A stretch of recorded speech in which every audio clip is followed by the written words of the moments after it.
हमारे साथ यूपी के डिप्टी सीएम ब्रजेश पाठक है। यहाँ पर अभी वारिस पठान है हमारे साथ एआईएम से। ये कह रहे हैं भाई गरबा को लेकर आप नोटिफिकेशन निकाल दीजिए, जो विवाद हो रहा है गरबा पर वो कह रहे हैं इसका एक ही हल है, आप नोटिफिकेशन निकाल दीजिए कि भाई ये हिंदुओं का फेस्टिवल है और इसमें मुसलमानों की एंट्री बैन है।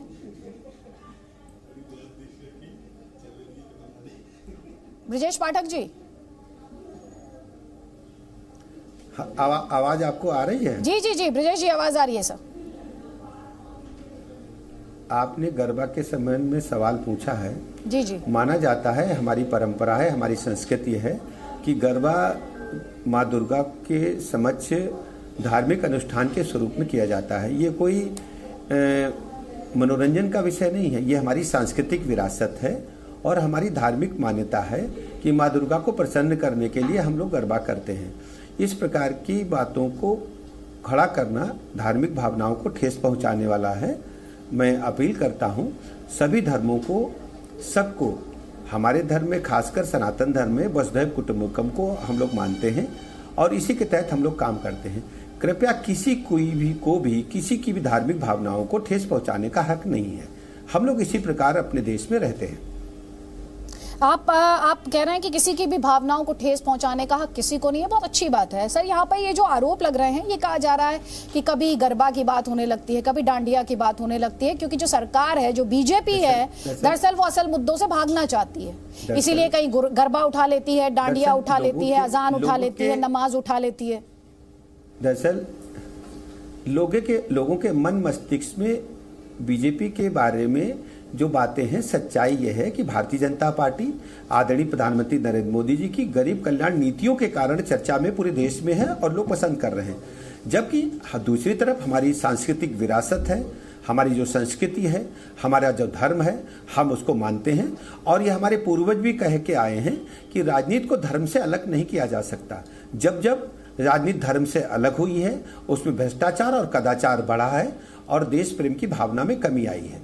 भारतीय जनता पार्टी शुचिता के साथ अपने कार्यकर्ताओं को साथ लेकर के आदरणीय प्रधानमंत्री नरेंद्र मोदी जी की गरीब कल्याण की नीतियों को लेकर के जन जन तक जाती है और जनता का आशीर्वाद लगातार भारतीय जनता पार्टी को प्राप्त हो रहा है।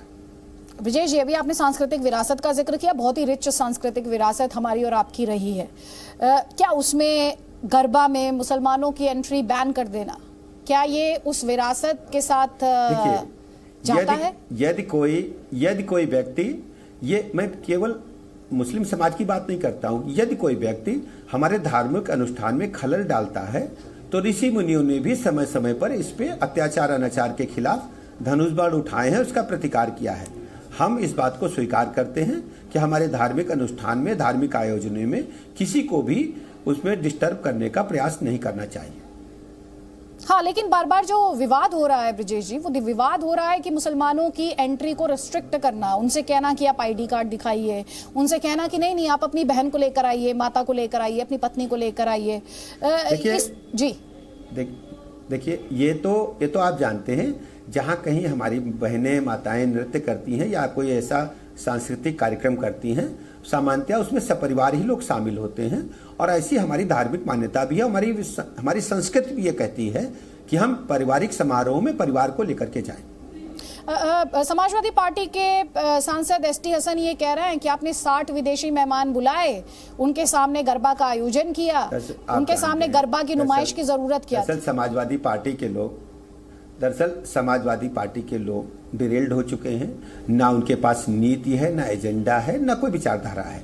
गुंडे, बदमाश, माफिया, इवन देन लुच्चे लफंगों को इकट्ठा करके वो सरकार चलाते हैं और हमारी सरकार ने ऐसे लुच्चों के खिलाफ जो महिलाओं के प्रति कुत्सित भावना रखते थे, 15,000 से अधिक मुकदमे दर्ज किए हैं हमारी सरकार ने रोमियो स्क्वाड बना करके और महिलाओं को हम लोगों ने सुरक्षा दी है। आज महिलाएं उत्तर प्रदेश में आत्मनिर्भर होकर के आगे बढ़ रही हैं हर मोर्चे पर और मैं कह सकता हूं कि उत्तर प्रदेश राज्य में किसी को भी महिलाओं के प्रति, माताओं बहनों के प्रति तिरछी नजर से भी देखने की इजाजत नहीं है। हम कड़ी कार्रवाई करेंगे। बहुत बहुत शुक्रिया ब्रजेश जी, बहुत बहुत शुक्रिया उत्तर प्रदेश के डिप्टी सीएम, जी न्यूज़ के लिए वक्त निकालने के लिए।